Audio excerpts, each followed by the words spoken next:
ভবেশ, ভবেশ, তুই সেই কথা ভুলে গেলি নাকি?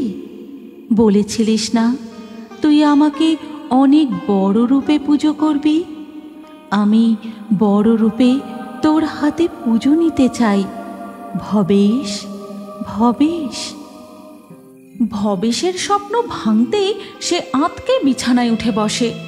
মা কালীর এমন স্বপ্ন দেখে ভবেশ মনে মনে বলে, সত্যি তো, গতবারে নবদ্বীপের রাসের মেলা দেখে ফেরার সময় আমরা বলেছিলাম বটে যে অনেক বড় কালী মূর্তির পূজা করব। জয় মা তারা, জয় মা তারা। সেই রাতে ভবেশের আর ঘুম আসে না। এরপর ধীরে ধীরে সকাল হয়ে যায়। সকালবেলা ভবেশ যখন চাকরির খোঁজে বাড়ি থেকে বেরোতে যাবে তখন, দাঁড়া বাবা, দুমুঠো কিছু খেয়ে যা।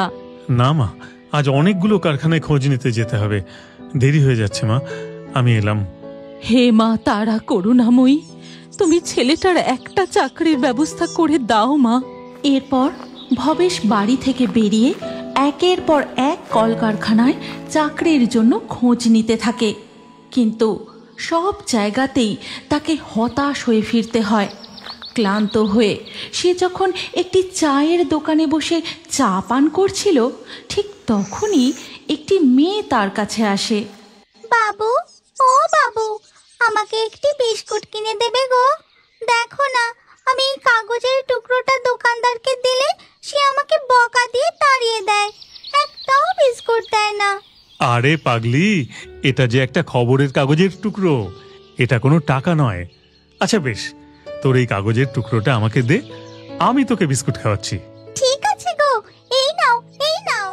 ভবেশ মেয়েটির কাছ থেকে খবরের কাগজের টুকরোটা নেয়। তারপর সে দোকানদারকে বলে, দাদা, দুটো ওই ভালো বিস্কুটটা দাও তো। এরপর ভবেশ বিস্কুট নিয়ে মেয়েটাকে দেয়। বিস্কুট পেয়ে তো সে খুব খুশি। মনের আনন্দে সে চায়ের দোকান থেকে চলে যায়।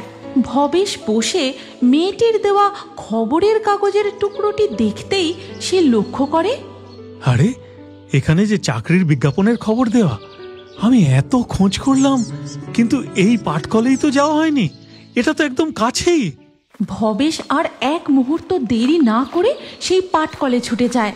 সেখানে তার লেখাপড়ার সমস্ত কাগজ দেখাতেই, আমরা তো তোমার মতোই একজন শিক্ষিত লোক খুঁজছিলাম, তুমি কালকে থেকেই আমাদের অফিসে জয়েন করো। হ্যাঁ অবশ্যই, আমি কালকেই জয়েন করব। ভবেশ নতুন চাকরি পাওয়ার খুশিতে সোজা বাড়ি ফিরে যায়। তারপর তার মাকে আজকের আশ্চর্য ঘটনার কথা খুলে বলে। হ্যাঁ রে, ওই মেয়ের পায়ে লাল আলতা আর কপালে লাল টিপ ছিল কি? হ্যাঁ ছিল তো, সে আবার এমন কি কথা, ছেলে মানুষ তাই পায়ে আলতা কপালে টিপ পরে সেজেছে।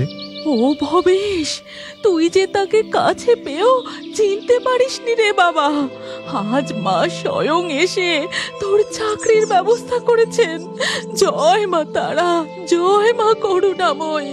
এরপর ধীরে ধীরে কালী পুজোর দিন এগিয়ে আসতে থাকে। মা কালীর স্বপ্নাদেশ মতো ভবেশ নিজের হাতে তার বাড়িতে 14 হাত কালী প্রতিমা নির্মাণ করেন। ভবেশের বন্ধুরাও তাকে হাতে হাতে সাহায্য করে। ভবেশ, মা কালীর এই বিশাল রূপ দেখে আমার গায়ে কাঁটা দিচ্ছে।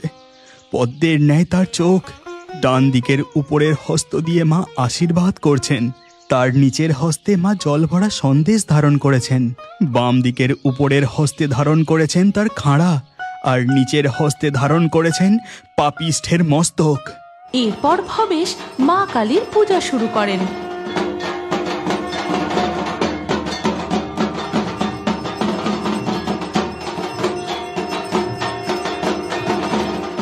মা, মা গো, তুমি সত্যি আছো।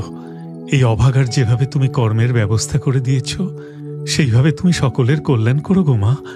তোমার শরণার্থীদের কখনো ফিরিয়ে দিও না মা। জয় বড় মায়ের জয়, জয় বড় মায়ের জয়, জয় বড় মায়ের জয়।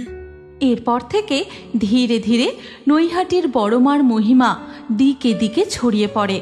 দূর দূরান্ত থেকে ভিন্ন ধর্মের ভক্তরা বড়মার কাছে ছুটে আসে। তাই ভবেশ চক্রবর্তীর পরিবারের বড় মায়ের পূজাকে সর্বসাধারণের জন্য উন্মুক্ত করা হয়, যেন তিনি সকল ভক্তের মা। তাই তো বড় মা কখনো কাউকে খালি হাতে ফিরিয়ে দেন না। বড় মা খুবই জাগ্রত। শোনা যায় এমনই কালী পুজোর আগের দিন গভীর রাতে ছমছম নুপুরের শব্দ করে লাল পাড় সাদা শাড়ি পরা কে যেন গঙ্গার ঘাটের দিকে চলে যায়।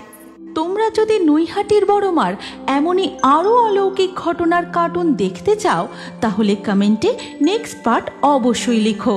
আর এই ভিডিওটিও তোমার প্রিয়জন ও পরিবারের সাথে অবশ্যই শেয়ার করে পাঠিয়ে দিও। এই গল্পের পরবর্তী পর্ব যদি তোমরা দেখতে চাও তাহলে কমেন্টে নেক্সট পার্ট অবশ্যই লেখো। আর আমাদের ফেয়ারি টুনস বাংলা ফেসবুক পেজটি এক্ষুনি ফলো করে নাও। এই গল্পটি ভালো লাগলে লাইক দিয়ে শেয়ার করে দাও।